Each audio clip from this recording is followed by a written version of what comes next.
नमस्कार, मेरा नाम है अमिताभ और दृष्टि आईएएस की इस नई वीडियो में स्वागत है आपका। 2 दिसंबर को केंद्रीय पर्यावरण वन जलवायु परिवर्तन मंत्रालय के द्वारा सैद्धांतिक मंजूरी दी गई मध्य प्रदेश के रातापानी वन्य जीव अभयारण्य को 57वें बाघ अभयारण्य के रूप में। अब इसी के साथ भारत में जो बाघ रिजर्व हैं उनकी संख्या 57 हो गई। इसके अलावा 2 दिसंबर से ठीक एक दिन पहले 1 दिसंबर को माधव राष्ट्रीय उद्यान को भी बाघ अभयारण्य घोषित करने की औपचारिक मंजूरी दे दी गई थी, जिसको कि अभी अप्रूवल मिलने के बाद, अगर इसको अप्रूवल मिल जाता है, ऑफिशियल नोटिफिकेशन आ जाता है, तो ये 58वें टाइगर रिजर्व के रूप में जाना जाएगा। ऐसे में अब सवाल उठता है कि वास्तव में जो बाघ रिजर्व होता है या टाइगर रिजर्व होता है, तो उसको घोषित करने की प्रक्रिया क्या होती है और इसको घोषित करने से वो क्या लाभ होते हैं, भारत में टाइगर रिजर्व का क्या सफर रहा है, इन सारे सवालों के जवाब मिलेंगे आपको आज के एपिसोड में। तो चलिए शुरू करते हैं आज का यह महत्वपूर्ण एपिसोड, जिसका शीर्षक है नया टाइगर रिजर्व बनने की प्रक्रिया और क्या होता है उससे लाभ। इससे पहले कि हम अपने सेशन की शुरुआत करें, एक महत्वपूर्ण सूचना कि अब यूपीएससी का हब मुखर्जी नगर नहीं नोएडा होगा। दृष्टि आईएएस मुखर्जी नगर की क्लासेस अब नोएडा शिफ्ट हो चुकी हैं, तो यूपीएससी की तैयारी के लिए मुखर्जी नगर नहीं नोएडा चलें। साथ ही साथ आपको बता दें कि यहाँ पर नए बैच की शुरुआत 9 दिसंबर से हिंदी माध्यम का नया बैच शुरू हो रहा है और 12 दिसंबर से इंग्लिश मीडियम का नया बैच शुरू हो रहा है। हिंदी माध्यम की जो टाइमिंग है वो है 3 बजे, इंग्लिश मीडियम की जो टाइमिंग है वो है शाम 6 बजे। इससे संबंधित विस्तार से अगर जानकारी चाहते हैं तो 9311406440 पर आप कॉल भी कर सकते हैं। पता नोट कर लें, C171/2 block A sector 15 Noida, और साथ ही नियरेस्ट जो मेट्रो स्टेशन है वो नोएडा सेक्टर 15 का मेट्रो स्टेशन है। साथ ही प्रयागराज में हिंदी और अंग्रेजी दोनों माध्यमों में यूपीएससी जीएस फाउंडेशन बैच की शुरुआत हो रही है 2 जनवरी 2025 से। हिंदी माध्यम का बैच शाम 6 बजे से और अंग्रेजी मीडियम का जो बैच है 5:30 बजे से प्रारंभ हो रहा है। चर्चा के बिंदुओं की बात करते हैं। चर्चा के बिंदुओं के अंतर्गत सबसे पहले बात हमने खबर की खबर क्या है, तो 2 दिसंबर को इसकी घोषणा हो गई है। ऑफिशियल नोटिफिकेशन में यह बात खुलकर सामने आ गई है कि भारत को उसका 57वां टाइगर रिजर्व मिल गया है, जो कि है रातापानी टाइगर रिजर्व, मध्य प्रदेश में इसकी अवस्थिति है। चर्चा में इसीलिए है, टाइगर रिजर्व क्या है इस बात को समझेंगे, साथ ही साथ बाघ अभयारण्यों की शुरुआत की कहानी भारत में कैसे रही उसको भी देखेंगे। अंत में क्या है इसके निर्माण की प्रक्रिया, टाइगर रिजर्व कैसे बनते हैं, इस बात को समझेंगे। फिर साथ साथ एक अभ्यास प्रश्न होगा जिसकी जिम्मेदारी हमेशा की तरह आपके ऊपर छोड़ेंगे। सामान्य अध्ययन के प्रश्न पत्र 3 से जोड़ के इस खंड को देख सकते हैं। चैनल को सब्सक्राइब नहीं किया तो कर लें। साथ ही साथ इस कार्यक्रम की पीडीएफ आपको नियमित रूप से प्रदान की जाती है, तो आप हमारे टेलीग्राम चैनल से जुड़ के इसकी पीडीएफ भी प्राप्त कर सकते हैं। देखिए, सबसे पहली बात आपको बता दें, 2 बातें इसमें आपको आपके सामने कही जा रही हैं। एक तो है ऑफिशियल नोटिफिकेशन और उससे पहले एक बात कही जा रही है कि पूर्ण रूप से टाइगर रिजर्व का बन जाना। जैसा कि आपने देखा कि 1 दिसंबर को माधव राष्ट्रीय उद्यान के बारे में ये कहा जा रहा है कि उसकी भी घोषणा हो गई है। अगर ऑफिशियल नोटिफाइड वो हो जाता है तो वो भी भारत का 58वां टाइगर रिजर्व बनेगा। अब इस पूरी प्रक्रिया में हम इस बात को क्लियर कर लेंगे कि वास्तव में क्या होता है।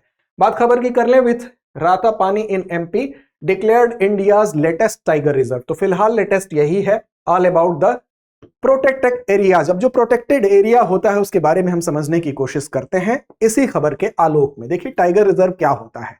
तो भारत में 1973 में, जैसा कि आप जानते हैं, प्रोजेक्ट टाइगर चला था।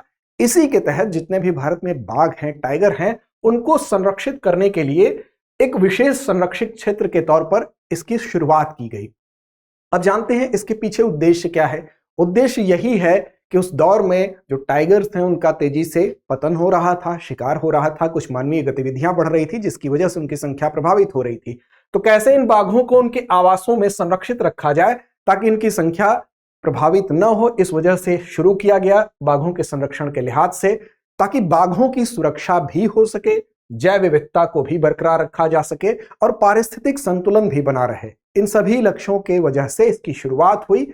और जैसा कि आप इस चित्र में देख सकते हैं, तो इसमें बीच में जो आपको डार्क ग्रीन कलर में दिखाई दे रहा है ये क्षेत्र, ये होता है कोर क्षेत्र। राष्ट्रीय उद्यान या अभयारण्य के रूप में कानूनी रूप से पूर्ण रूप से संरक्षित क्षेत्र होता है। तो ये वाला जो एरिया होता है कानूनी रूप से पूर्णतः संरक्षित क्षेत्र होता है और इस कोर क्षेत्र की मॉनिटरिंग की जाती है।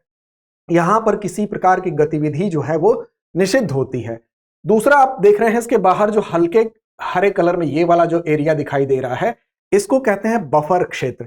जंगल और गैर जंगल भूमि का यह मिश्रण होता है। बीच वाला तो घना जंगल होगा, लेकिन बाहर वाला ये जो एरिया है इसमें जंगल और गैर जंगल का मिश्रण होता है, जिससे मिश्रित उपयोग इसका होता है। अब इसमें क्या क्या हो सकता है, तो जैसा कि आप देख रहे हैं यहां पर इस क्षेत्र में आप देखेंगे यहां पर टूरिज्म भी हो सकता है, मतलब यहां पर आप जा सकते हैं। साथ ही साथ ह्यूमन सेटलमेंट भी यहां पर हो सकता है।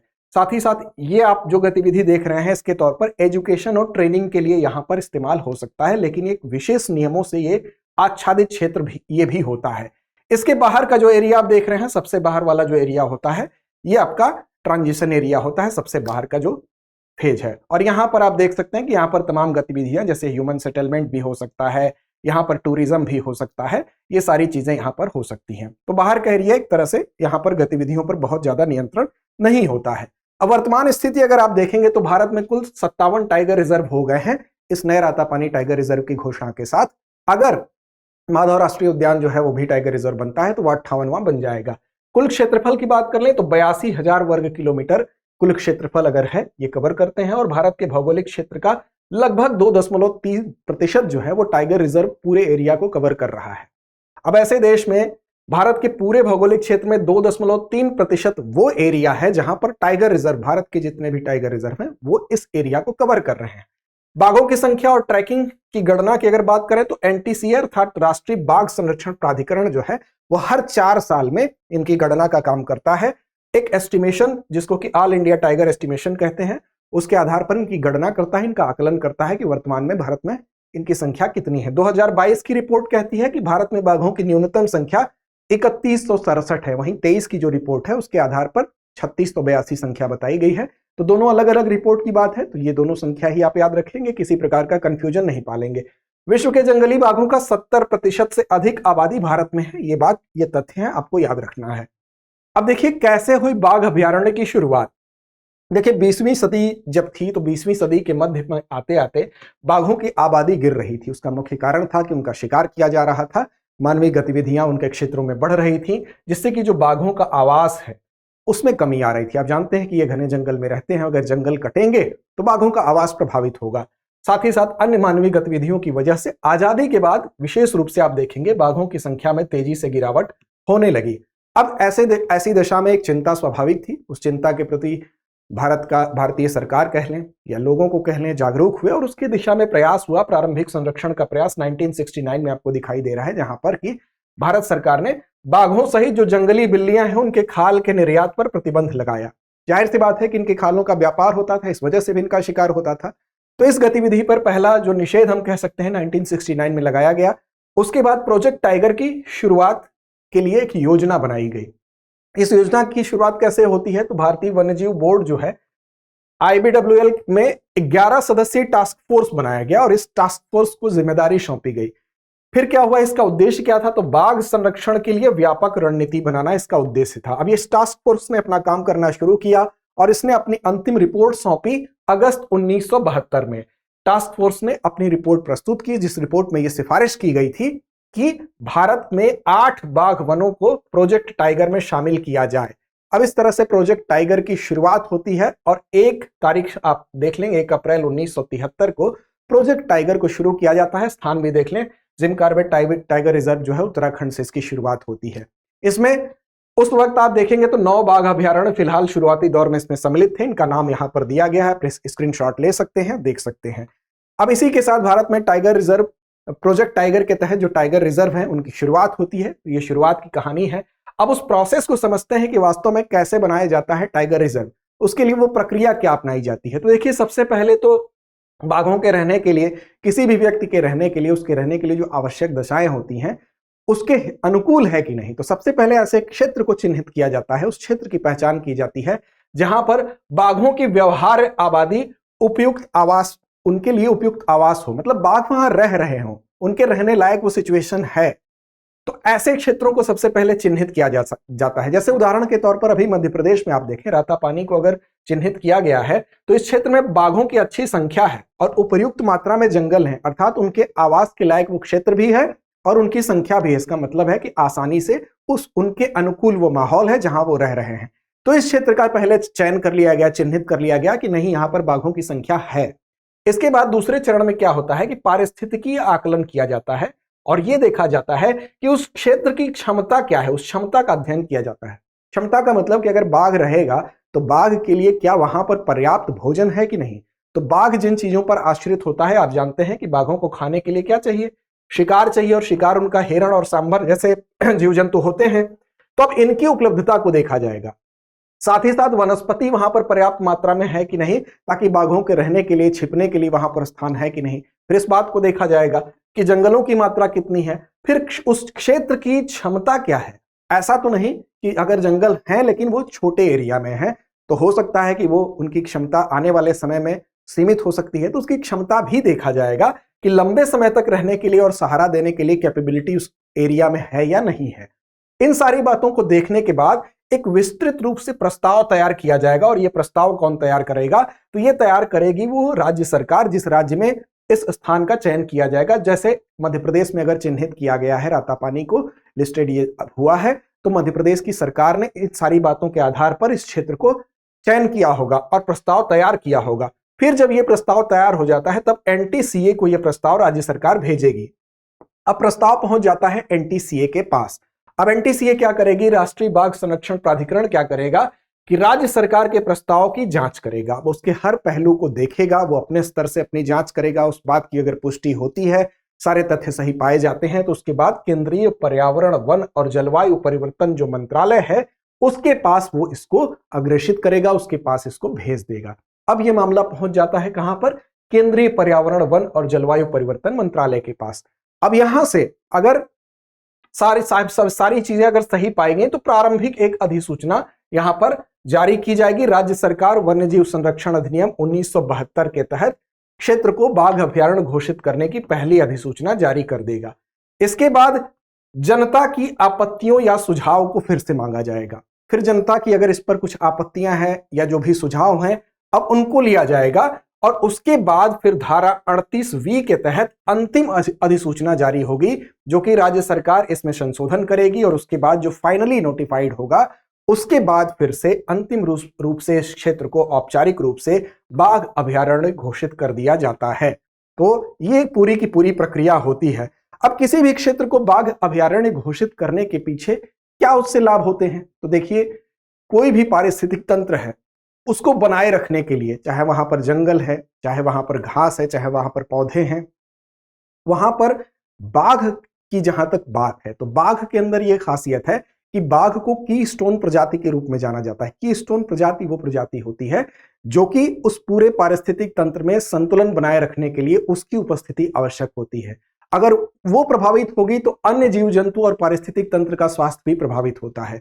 दूसरी बात, ये फ्लैगशिप प्रजाति के अंतर्गत भी आता है, मतलब इसको संरक्षण के प्रयासों के प्रतीक के रूप में देखा जाता है कि जो भी संरक्षण का प्रयास हो रहा है वो इसके प्रतीक होते हैं। इस वजह से भी इंपॉर्टेंट है। अम्ब्रेला प्रजाति के अंतर्गत भी आता है, इसका मतलब कि अन्य प्रजाति या पारिस्थितिक तंत्र के लिए भी ये महत्वपूर्ण है। तो इस वजह से अगर बाघों की रक्षा होती है तो हम कह सकते हैं कि उस पूरे पारिस्थितिक तंत्र को बनाए रखने के लिए हम प्रयास करते हैं। साथ ही साथ वहां की जैव विविधता की रक्षा होती है, क्योंकि अगर इनके संरक्षण को करेंगे तो इनके आवास को मेंटेन रखने के लिए, बनाए रखने के लिए हम अन्य ना चाहते हुए भी हम दूसरे जो जीव जंतु हैं उनके लिए भी एक अनुकूल माहौल का निर्माण कर रहे हैं, चाहे वो हाथी हो गया, तेंदुआ हो गया। तो हम जल और जलवायु दोनों की सुरक्षा करते हैं, क्योंकि इनके लिए जो परिस्थिति होती है उसमें वन भी चाहिए, जल स्रोत भी होने चाहिए, तो जलवायु की भी सुरक्षा हो रही है। वन संरक्षण में भी योगदान दे रहे हैं, क्योंकि हम वनों को काटने से रोकते हैं। जिन क्षेत्रों को टाइगर रिजर्व घोषित कर दिया जाता है वहां पर किसी प्रकार की वन की कटाई नहीं हो सकती है। इसका परिणाम आप देख सकते हैं कि 2007 से लेकर 2020 तक लगभग 5800 हेक्टेयर जंगल की कटाई टाइगर रिजर्व के कारण रोकी गई है। साथ ही साथ जितने ज्यादा वन होंगे तो वो आप जानते हैं कि वो कार्बन सिंक के रूप में काम करते हैं, कार्बन को अवशोषित करने का काम करते हैं, तो जलवायु परिवर्तन में भी ये योगदान दे रहे हैं। CO2 के उत्सर्जन को कंट्रोल करने का काम कर रहे हैं। जितने टाइगर रिजर्व हैं वो लगभग अपने एरिया के हिसाब से 1 मिलियन मीट्रिक टन CO2 का अवशोषण करते हैं।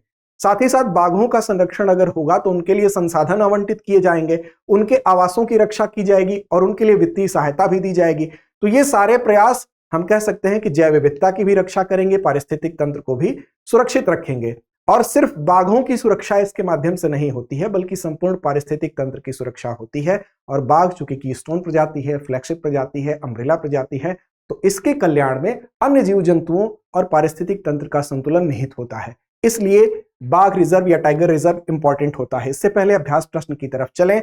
आपके लिए एक सूचना है कि अब दृष्टि आईएएस लेकर आया है संभव 2025 आपके यूपीएससी एग्जाम की राह को आसान बनाने के लिए, जिसमें आपको मिलेंगे 10 दैनिक प्रीलिम्स अभ्यास प्रश्न, विगत प्रश्न वर्ष के प्रश्नों के पीवाईक्यू के गहन विश्लेषण पर आधारित होगा। 2 दैनिक मेंस अभ्यास प्रश्न भी होगा, विस्तृत विवरण और वास्तविक समय रैंकिंग भी दी जाएगी। सामान्य अध्ययन और समसामयिक विषयों की संपूर्ण कवरेज होगी और सभी उम्मीदवारों के लिए ओपन एक्सेस होगा। तो इस सामग्री को आप यहाँ पर विजिट करके इससे अपना लाभ ले सकते हैं, अपनी परीक्षा की राह को आसान बना सकते हैं। अंत में बारी अभ्यास प्रश्न की और ये जिम्मेदारी आपकी है इसका सही जवाब देना। प्रश्न है, बाघ अभ्यारण्य के कोर क्षेत्र का क्या महत्व है? विकल्प आपके सामने है। यह बाघों के लिए एक संरक्षित क्षेत्र है जहां मानवीय हस्तक्षेप न्यूनतम होता है। यह इको टूरिज्म के लिए उपयोग किया जाता है। यह वन्य जीवों के लिए एक अनुसंधान केंद्र है। यह मानव बस्तियों के लिए एक बफर क्षेत्र है। तो उम्मीद ही नहीं विश्वास है कि आप इसका सही और सटीक जवाब जरूर देंगे। तो लड़ते रहें, अपने लक्ष्य की ओर बढ़ते रहें। डियर व्यूअर्स, अपने एग्जाम की तैयारी को और बेहतर करने के लिए हमारे चैनल को लाइक, शेयर और सब्सक्राइब करना न भूलें।